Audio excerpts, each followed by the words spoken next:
My wife cheated with a gym bro during fake work trips, then had her brothers kick me out, so I took control and watched their world unravel fast.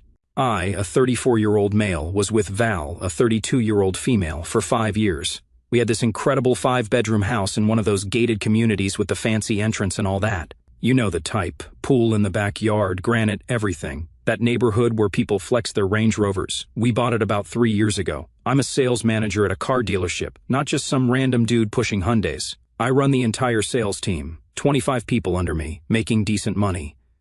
Val supposedly worked in pharmaceutical sales, or at least that's what she claimed. More on that steaming pile later. We met at this charity gala 6 years back.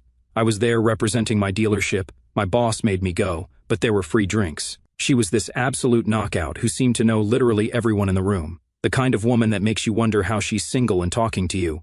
We vibed immediately. She was smart, ambitious, and for whatever reason, seemed genuinely into me. We dated for a year, then tied the knot in this picture-perfect beach ceremony. Her parents mostly paid for it. But every relationship comes with its own baggage, and for me, that came in the form of her 2 brothers, Troy, 38, and Lou, 36. These guys always thought they were hotshots because they're ex-Navy SEALs, big, roided-up dudes who never missed a chance to make me feel like I wasn't good enough for their precious sister. They were always throwing out just a car salesman comments, or challenging me to arm wrestling at family gatherings. Real tough guy nonsense while making 6 figures at these private security firms. Troy is the bigger one, about 6 feet 3 inches, 240 pounds of pure muscle and attitude. The kind of guy who makes sure everyone knows he could snap you in half but is choosing not to. Lou is a bit smaller, but somehow even more of a jerk, the type who'd tell Val, "You could do better," when he thought I couldn't hear. They both drive these obnoxious vehicles. Troy has this lifted F350 with truck nuts, and Lou rolls around on a custom Ducati that probably costs more than some people's houses. Anyway, I tried not to give them too much attention. They didn't affect my life, and the first couple of years with Val were amazing. We traveled to Thailand, built our careers, bought our dream house, the whole perfect couple Instagram vibe. But about 8 months ago, things started getting suspicious. Val began working late a lot. Her phone was suddenly always face down or in her pocket. She'd jump like she'd seen a ghost whenever I walked in while she was texting. I mean, come on, red flag so obvious they might as well have been slapping me in the face. When I'd ask about her day, her stories never quite lined up. Nothing major, but enough to make my gut scream. Like, she'd mention some lunch meeting at Russo's, but then the credit card would show a charge at some place clear across town. Or she'd say she was with her colleague Jen, but then Jen would post pictures from some conference in Denver that same day. So, I started digging deeper because I couldn't ignore my gut telling me something was off. At first, I was just checking credit card statements, then scrolling back through her social media. 3 months ago, my neighbor Ellen texted me something weird while I was at work. "Hey, is everything okay with Val's job? Just saw her company car being repossessed." I played it cool with Ellen, saying it was probably a mix-up, but inside, I was reeling. That night, while looking for our tax documents, I accidentally found a termination letter from the company she worked at. She'd been fired for stealing company samples and selling them on the side, a freaking felony worth about $43,000. The letter was dated January, 3 months ago. She'd been pretending to go to work every day for 3 months. I was so confused and shocked. All I kept thinking was, why the hell would she do that? I didn't say anything to her about what I found. I decided to pay close attention to everything she did. Maybe she was lying about other stuff. But then the universe decided to deal with me. 2 days after, I overheard Val on the phone in our bathroom. She thought I was still asleep, but I heard her crystal clear. "No, he doesn't suspect anything. Yeah, they'll be here Thursday. Don't worry, he's too focused on work to notice. Troy and Lou will handle everything." Instead of confronting her right then, which is what she probably expected from a weak guy like me, I decided to play it cool. I set up my phone to record audio in our bedroom and living room while I was at work. The nonsense I heard confirmed everything. She was planning something with her brothers, talking about how I'd never see it coming, and how they'd take care of everything. That Thursday, I told her I was heading to work, kissed her goodbye like everything was normal, then parked down the street and waited. Around 10 in the morning, I watched Troy's massive truck and Lou's obnoxious motorcycle pull up to my house. Time to see what these clowns were really up to. I gave them 30 minutes, then drove back and pulled into our driveway. Walking to the door, I could hear all this laughter from inside. I unlocked it and literally froze in my tracks. Our entire living room was stacked with moving boxes, and I mean stacked. Troy and Lou were carrying more of my stuff down from upstairs, while Val was just lounging on our $5,000 leather sectional, directing them like some kind of general in her yoga pants and designer sunglasses. What's going on? I asked, keeping my voice dead calm despite wanting to lose it. Val barely looked up from her phone, not even seeming surprised to see me. Oh, you're early. We were hoping to be done before you got home. Done with what exactly? I asked, even though I already knew from the recordings. Troy dropped the box he was carrying, which had all my limited edition Star Wars collectibles in it, and smirked. Val has decided she needs a change. I stared at my wife of 5 years. You're moving me out. Is this true? She couldn't even look me in the eye, just kept scrolling on her phone like this was some minor inconvenience. I've been unhappy for a while. I want to sell the house and start fresh. It'll be easier if you just go. I squared my shoulders and looked her dead in the eyes. What, the house we bought together, that we both own? The house that's in my name since I paid 80% of the down payment? That's when Lou stepped up, getting all in my face with his protein shake breath. Look, bro, don't make this harder than it needs to be. She wants you gone, so you go before we make you. Get the hell out of my face, I said, voice steady and cold. You can't just kick me out of my own house. But both brothers laughed at me, actually laughed. He's really going to stop us, I'm afraid, Troy said to Lou, loud enough for the whole block to hear. Nah, he's too weak for that, Lou replied. Look at him. Might want to hand him a tissue before he bursts into tears. I looked at Val, waiting for her to say something to defend me. We'd been married for 5 years, for God's sake. Instead, she just sighed like I was some annoying fly buzzing around. Just accept it and move on, she said, still scrolling through her phone. I'll have my lawyer contact you about the divorce. That's when something inside me just unlocked. It wasn't rage or a breakdown or anything dramatic like that, just pure, ice-cold calculation. I looked around at my life being packed into boxes by 2 muscled-up jerks who'd always hated me, and the woman I trusted for years who couldn't even respect me enough to have a basic conversation about ending our marriage. I smiled slowly, which clearly freaked them all out. You know what? I think there's been a misunderstanding here, I said, my voice eerily calm. I pulled out my phone and held it up. I've been recording everything since I walked in, and I have more recordings from the last 2 days of you 3 planning this whole thing. Their smug expressions faltered for a second. You're bluffing, Troy said, but I could hear the uncertainty in his voice. I played back a clip from yesterday, Val's voice saying clearly, once he's out, we'll sell the house and split the money before he knows what hit him. The color drained from her face. You were spying on me? No, I was protecting myself from a wife who's clearly been planning to screw me over, I said coldly. Now here's what's going to happen. I'm going to leave for a few hours. When I come back, I expect my house to be exactly as it was, with all my stuff back where it belongs, or I take these recordings to my lawyer and the police for illegal eviction attempts. Lou stepped toward me aggressively. You think we're scared of... I cut him off. The military contractor you work for has a very specific code of conduct that prohibits employees from engaging in potentially criminal activity. It would be a shame if these recordings found their way to your supervisor. His face turned white. Delta paid him 6 figures, and losing that job would wreck him. I turned to Troy. And you're up for that promotion at Shield Solutions next month, aren't you? The one you told everyone about at Christmas dinner. Wonder what they'd think about this. I looked at Val last. Oh, and darling, I know you lost your pharma job 3 months ago. The company car was repossessed last week. Our neighbor Ellen texted me about it while I was at work. She thought I knew. So, what exactly have you been doing during those sales conferences? Her mouth fell open. How did you... Be back in 3 hours, I said, cutting her off. And we'll talk about how this divorce is actually going to go down. I walked upstairs, grabbed my laptop, some important documents, and a change of clothes, along with the backup drive that had all my financial records. I already had copies stored securely elsewhere. I wasn't stupid. While gathering my things, I noticed Val's iPad was still on the nightstand. Something made me pick it up. Maybe the universe was finally giving me a break. She'd always used the same password for everything. Our anniversary date, not the most creative. When it unlocked, notifications from some messaging app I'd never seen before popped up. I opened it to find hundreds of messages between her and someone named Jake. The texts were disgusting, talking about their hotel meetups during her work conferences, planning their future together in Miami, and even joking about me being clueless. There were selfies of them together in hotel rooms, him shirtless with that classic gym bro look, her in lingerie I bought her for our anniversary. I scrolled back further and found messages from January where she was freaking out about being fired from her company, Pharmac, for stealing samples. Jake had convinced her they could make good money doing it. Don't worry, babe. The car repo isn't a big deal. Your husband is too busy at work to notice you don't even have a job anymore, one of his texts read. From 3 months ago. My hands were shaking with rage as I quickly forwarded screenshots of everything to my email. I also found their hotel reservation for tonight at the Hyatt downtown. A reservation she'd made with our credit card while pretending to go to a sales conference. I put the iPad back exactly as I found it, finished gathering my things, and headed for the door with a whole new understanding of just how deep her betrayal went. "Don't even think about touching anything else of mine," I called out as I headed for the door. "I've cataloged everything valuable in the house with photos and serial numbers." I walked out to my car, put my stuff in the trunk, and drove away, my mind racing and feeling my whole life collapsing.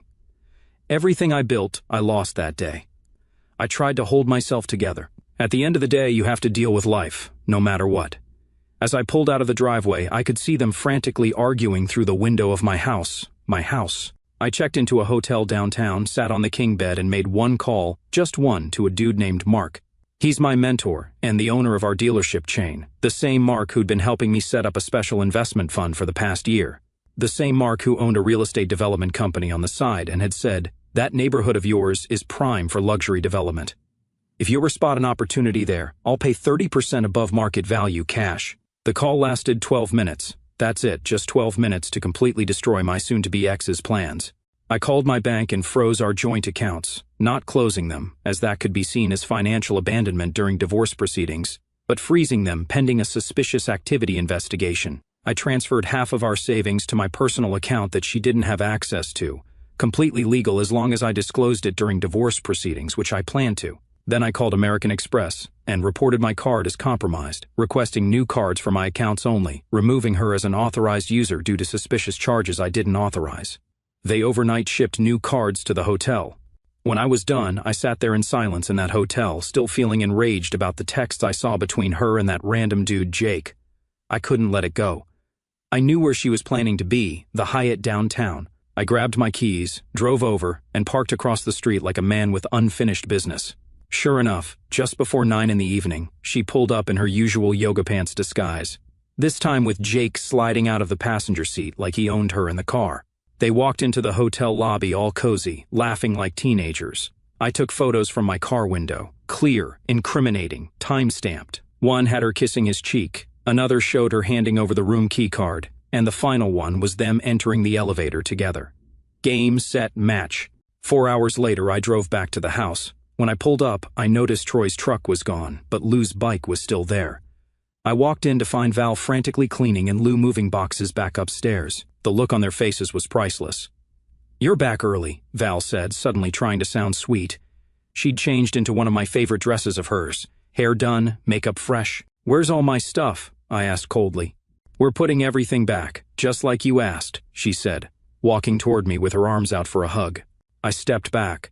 "Don't touch me. Where's Troy?" Lou cleared his throat. "He had to get back to work, but look, man, we were just trying to help Val. Maybe we all got a little carried away." "A little carried away?" I repeated, feeling my eye twitch. "You tried to illegally evict me from my own house." Val's eyes filled with tears. "Nate, baby, I was emotional and not thinking straight. I should have talked to you. We can work this out." I almost laughed. "Now you want to work it out? After I caught you? After I have evidence of you planning to sell my house out from under me? After you lied about losing your job? After your brothers threatened me?" "I didn't lose my job," she stammered. "That's a misunderstanding.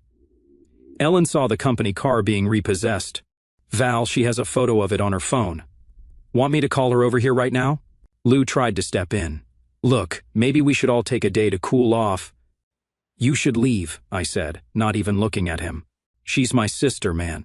I'm not just going to—" "Get the hell out of my house," I roared, finally letting some emotion break through, "before I call the police and have you removed." Lou looked at Val, who nodded slightly. He grabbed his jacket and left, the motorcycle roaring to life a minute later. Once we were alone, Val tried a different approach. "Nate, I know I've made some mistakes, but you're making a bigger one right now," she said, her voice dropping to that seductive tone she used when she wanted something. "We can fix this. We've been together 5 years. Don't throw that away over one bad day." I just stared at her. "One bad day? Is that what you call planning to steal everything from me, lying about your job, having your brothers threaten me?" "I never told them to threaten you," she insisted. "I have recordings that say otherwise," I replied. "Now, I'm sleeping in the guest room tonight.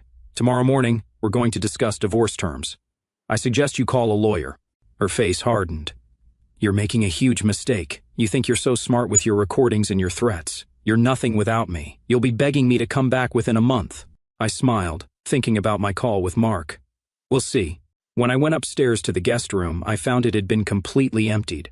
All the furniture was gone. They'd clearly planned to use this room to store my stuff temporarily. Where's the bed that was in here? I called downstairs. We moved it to make room for your things, Val replied hesitantly. And where is it now?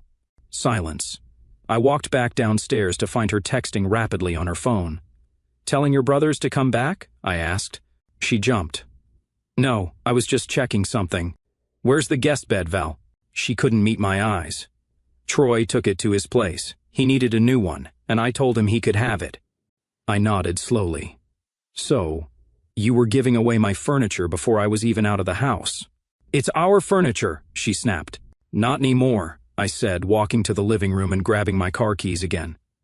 I'll be back tomorrow morning. Don't touch my stuff. Where are you going? She demanded, following me. To sleep somewhere where people aren't plotting against me, I replied, walking out the door. Back at the Regency, I ordered room service and sat there waiting for Mark to call back. When my phone finally rang around 9 in the evening, I answered on the first ring. It's all set, Mark said without preamble. My lawyers have drawn up the paperwork. The offer is $950,000 for your 85% share, 30% above market value as promised. We can close as early as tomorrow if you're ready to sign. I'm ready, I said. And the other part? Mark chuckled. Construction crews are already on standby. The moment the deed transfers, we start demolition. I've got 6 luxury townhouses planned for that lot, all pre-sold at $650,000 each. Your soon-to-be ex can enjoy watching her dream home get bulldozed. Perfect, I said. Send the paperwork over tonight. I'll sign everything first thing in the morning. You know, Mark said before hanging up, I always knew you had steel in you, Nate. Just never knew how much until now. I slept better that night than I had in months. The next morning I drove to work as usual. I didn't tell Val where I was going, just left while she was still sleeping. At the office, I signed all the paperwork Mark's lawyers had sent over, officially selling my 85% share of the house to Mark's development company. Around 10 in the morning, I looked out my office window on the 15th floor and saw them all standing in the parking lot. Val, Troy, Lou, all 3 looking up at the building. They looked different, not smug anymore, more like absolutely terrified. My phone was blowing up. Val had called about 60 times since last night. The text preview said, "Please talk to us. You can't do this, I'm begging you." But I could, and I did. I let them wait in the parking lot for about 2 hours before I went down. Val was pacing back and forth, makeup smeared from crying. Lou was sitting on a parking block with his head in his hands, and Troy was arguing with a security guard who wouldn't let them in the building. The moment I pushed through the doors, Val rushed toward me. "What did you do?" she demanded, eyes red. I just stared at her coldly. "Do what exactly?" I asked. "You sold our house." Troy stepped forward, veins bulging in his neck. "Correction," I said calmly. "I sold my portion of the house to an investor, which I have every legal right to do. Maybe you should have read the paperwork before trying to throw me out. Here's what those idiots didn't know. When we bought the house, I set up an LLC that technically owned the property, with me owning 85% and her 15%. The agreement, which she signed without reading carefully because she was too excited about the pool, clearly stated that either of us could sell our portion without the other's consent. So when Mark called me back last night with his offer, I accepted immediately. He bought my 85% share at 30% above market value, $950,000, cash, no inspection needed. The paperwork was processed digitally by midnight. "You can't just sell the house from under me." Val was screaming now, mascara running down her face. "I didn't sell the house," I said, unmoved by her tears. "I sold my share to an investor. You still own your measly 15%, but Mark now controls the majority share, which means I decide what happens next," said Mark, walking up to join us. He's 6 feet 4 inches, a former college football player in his 50s, but still imposing as hell. And what I've decided is that the property will be completely demolished starting next week. We're putting in a 6-unit luxury townhouse development. Construction crews arrive Monday. Anyone still living there needs to vacate by Sunday. Val's face went from angry to horrified in seconds. "Demolished? You can't be serious. That's our home." "It's real estate," Mark corrected her, "and now it's my real estate. I've been looking to develop in that neighborhood for years." Troy stepped forward, trying to use his size to intimidate Mark. "You can't just—" Mark cut him off. "Actually, I can. The LLC agreement your sister signed gives the majority shareholder full authority over property decisions. I own 85% now, but I'm a reasonable man. I'm offering a $5,000 relocation stipend if the house is empty by Sunday." After that, I start deducting damages and delay costs from her 15% share. Troy turned to me, his face red with anger. You pathetic coward. You planned this, didn't you? No, I said firmly.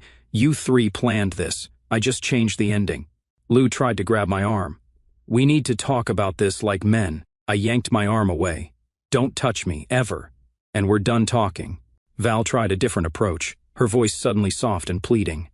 Nate, please, we can talk about this. I made a mistake. Where am I supposed to go? All my things are there. I laughed, actually laughed in her face. Well, you got brothers with trucks who are great at moving boxes, I replied. I'm sure they'll help you figure it out. Maybe they can move you into their places, since they were so eager to move me out of mine. Troy tried to step up. Listen here, you piece of...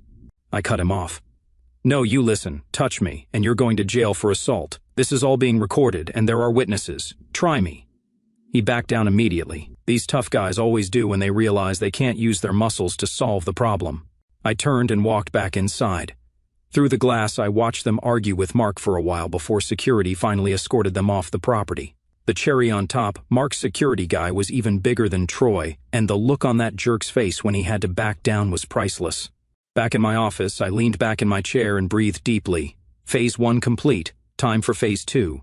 I pulled out the folder I'd been compiling for the past 3 months. All my evidence neatly organized, photos of Val and Jake entering hotels, screenshots of their text messages I'd recovered from our shared cloud account, bank statements showing the $2,000 weekly withdrawals, copies of the termination letter from Pharmac, detailing her theft of $43,000 in pharmaceutical samples. I'd even called Pharmac, posing as a potential employer doing a reference check, which led to a very illuminating conversation with their HR director about why exactly Val had been let go.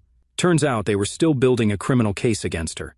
Looking through it all again made my blood boil. The sheer scale of her betrayal was almost impressive. Losing her job for stealing, lying about it for months, cheating with Jim Bro Jake, spending our money on God knows what, and now trying to kick me out of my own house. I called my lawyer and asked her to come to my office. Bring the divorce paperwork, I said, and we might need a criminal attorney on standby too. That night, I moved to an even nicer suite at the Regency, froze our joint accounts, canceled any credit cards she was unauthorized. User on, and met with the ruthless divorce attorney I'd already consulted, a woman who specializes in cases involving infidelity and financial fraud. Oh, and Mark? He's already got demolition crews lined up to level the entire house, with plans to turn our 5-bedroom family home into 6 luxury townhomes selling for $650,000 each. The construction would start Monday at 7 in the morning sharp, and he specifically requested they begin with the loudest possible work. When I returned to the house briefly to collect more of my stuff, Val was waiting for me, looking desperate. She'd clearly been crying for hours. Can we please talk? She begged as I walked past her to the stairs. Nothing to talk about, I replied. You need to be out by Sunday. Where am I supposed to go? My parents live in Florida. Not my problem, I said, gathering my clothes and electronics. Maybe ask your boyfriend Jake if you can move in with him. Her face went pale. What are you talking about? I pulled out my phone, scrolled to the photo I'd taken at the Hyatt, and turned it to face her. It showed her and Jake entering the hotel, his hand all over her laughing up at him. Pharmaceutical sales conference? I asked coldly. She started sobbing. It's not what it looks like. It's exactly what it looks like, I replied. You've been unemployed for months, lying to me daily, cheating on me with some gym rat, and planning to steal my house. Did I miss anything? She collapsed onto the couch, face in her hands. I was going to tell you about the job, she mumbled. I was embarrassed. Save it for your lawyer, I said, zipping up my bag. Oh, and speaking of lawyers, you might want to get a criminal attorney, too. Pharmac knows about the stolen samples. Her head snapped up. How did you... I know everything, Val, and it's all documented. Every last detail. I was already gone. It's been 2 weeks since I left Val crying in what used to be our living room, and holy moly, has it been satisfying. True to his word, Mark had demolition crews show up Monday morning at 7 in the morning sharp with jackhammers, bulldozers, and wrecking equipment. According to my neighbor, who's been sending me videos, Val was still moving her stuff out when they arrived. She begged for more time, but Mark was there personally and simply said, "You've had ample warning. Work begins now." The crews waited until exactly 8 in the morning, then started work regardless, beginning with the pool demolition, while she frantically packed her designer clothes and shoes. The foreman accidentally cut the water main, leaving her with no running water. Oops. By Tuesday afternoon, the place was completely unlivable, Half the roof was gone, no working utilities, noise and dust everywhere. Val finally left, apparently moving in with her parents, since both Troy and Lou mysteriously couldn't accommodate her. So much for family loyalty when it actually requires sacrifice, huh? Remember when I mentioned freezing the joint accounts and canceling her credit cards? Well, Val tried to use her Amex Black Card to book a suite at the Ritz-Carlton and got declined in front of everyone at the front desk. That's when she discovered all the financial changes I'd made. The next day, Troy and Lou showed up at my CrossFit gym. They tried to corner me by the weight rack, but I was ready. I'd warned the owner the day before that they might show up, and he had 3 trainers, all former MMA fighters, keeping an eye out. The moment they started getting aggressive, the trainers moved in, and the gym's security cameras were recording everything. "Let me make something crystal clear," I said loudly enough for everyone to hear.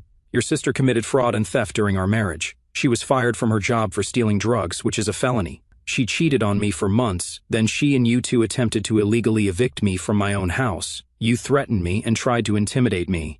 I have all of this documented. The police have been notified. What I did in response was completely legal and justified."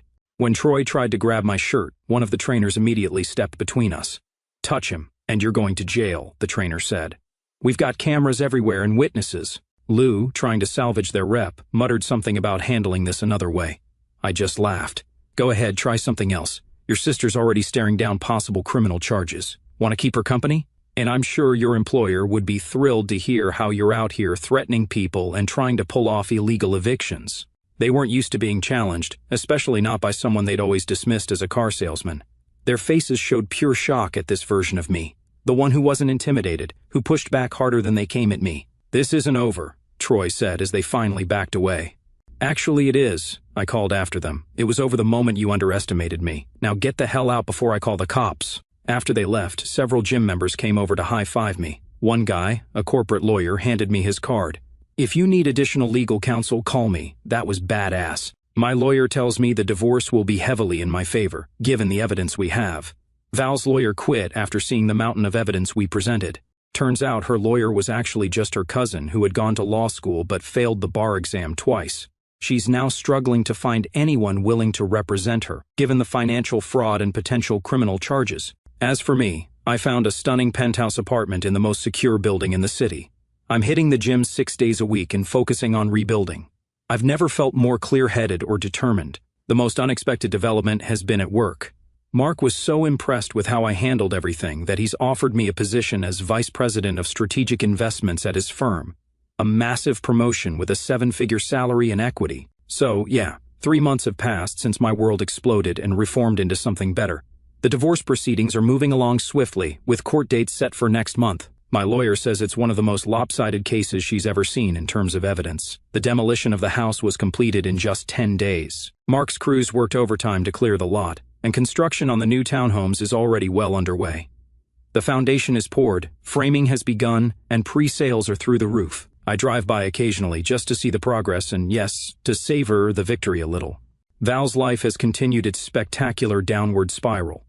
Last week, Pharmac officially pressed charges against her for the theft of samples. She was arrested on a Tuesday morning, spent 36 hours in jail before making bail, and is now facing felony charges that could result in serious jail time. Her parents called me, begging me to speak to the company about dropping the charges. I almost laughed. "You raised a daughter who lied, cheated, stole, and tried to destroy me," I told her father. "And now you want my help? Where was your concern when she was planning to throw me out of my own house? When she was stealing from me? When she was sleeping with another man?" He tried to argue that family matters should stay private, and that everyone makes mistakes. "This wasn't a mistake," I replied coldly. "This was a calculated plan to betray someone who loved and trusted her. Actions have consequences. It's about time she learned that lesson." As for her brothers, they face their own reckonings. The video from the gym incident reached Troy's employers through an anonymous tip. Not from me, honestly. Last I heard, he was placed on unpaid leave pending an investigation into his pattern of threatening behavior.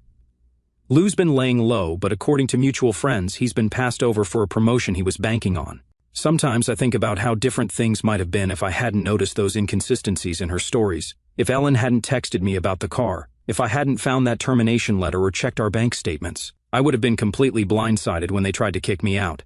Instead, I was ready. A month ago, I ran into Troy at a gas station. He saw me before I saw him and ducked away. The man who once towered over me, threatening and intimidating, now couldn't even make eye contact. To anyone going through something similar, trust your gut when things don't add up, and don't be afraid to do your own detective work. Being underestimated can be your greatest advantage. Use it wisely. The weak man they tried to break? He wasn't just stronger than they thought. He was stronger than even he knew.